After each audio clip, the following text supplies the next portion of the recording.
Okay guys, so I didn't start filming this project before I put all of this dirt rock up, this cement board. Just know that it cuts similar to drywall, and you have to screw it into those studs with special screws made for cement board. So don't just use like drywall screws because they won't work, it'll burn them up.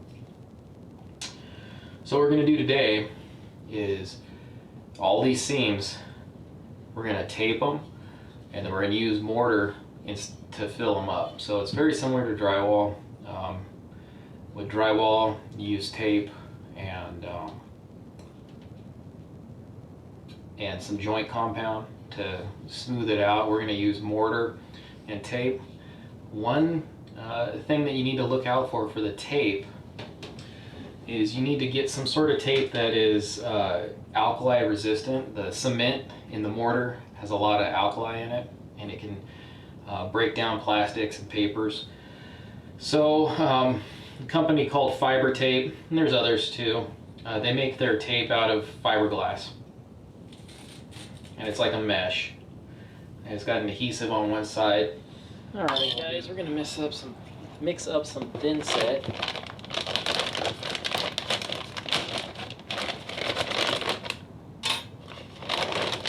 I used a little bit of mortar to fill in some of the larger gaps because it's got sand in it, so it'll be a little bit stronger over a larger area. But the nice thing about the thin set,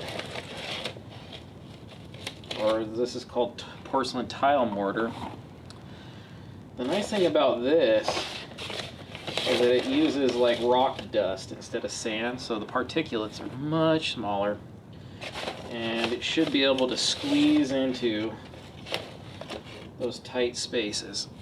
So I'm going to do 3 scoops. I'm going to go grab some water.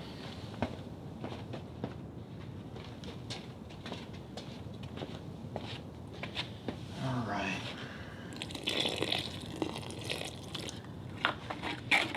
I'm going to use it to mix this up.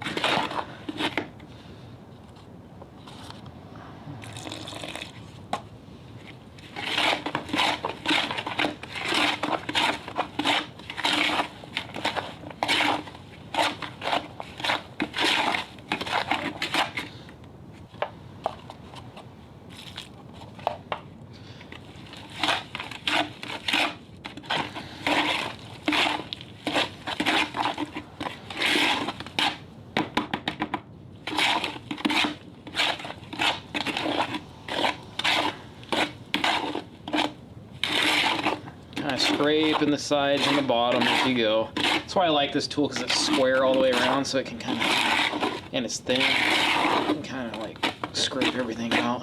And that's probably about the consistency you want, kind of like peanut butter. It needs to be able to hold on, which it can, but still be thin enough to spread. So that's going to work.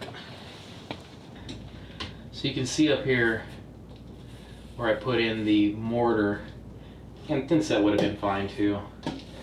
I was actually going to use the mortar for other places, but I realized it's got too many chunks in it. It's too much sand. Just wouldn't fit into the joints very well. Alright. So, what we're going to do,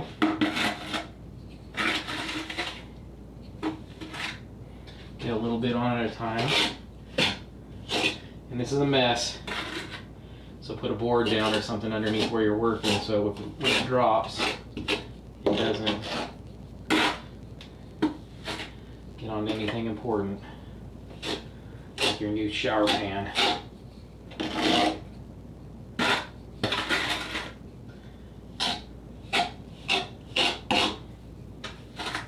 Just fill the cracks in.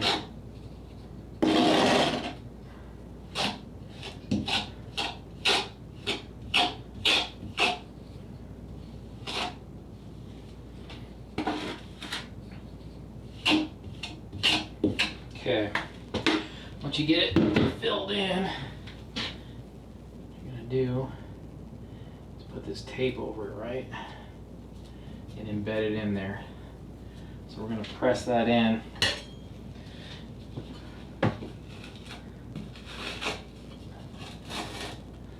Just like you would with drywall.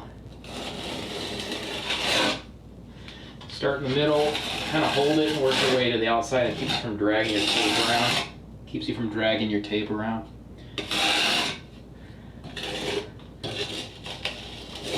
There you go. Looks good. All right, moving on to the next one.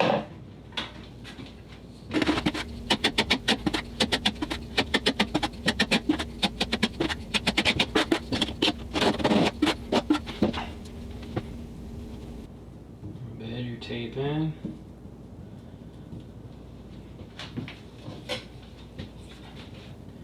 Hold it, start in the middle, pull your way to the outside. Start in the middle, pull your way to the outside. That's actually a little bit better there. I went a little thick over here on the side. So that's better. You can let that set up and then do a little skim coat over the top of it after we're done. Carrying on.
This is a different day.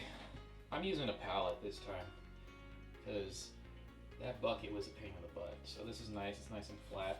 And I'm just going to use my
Hey guys, thanks for watching my project. I hope I inspired you to start one of your own. I'll see you next time.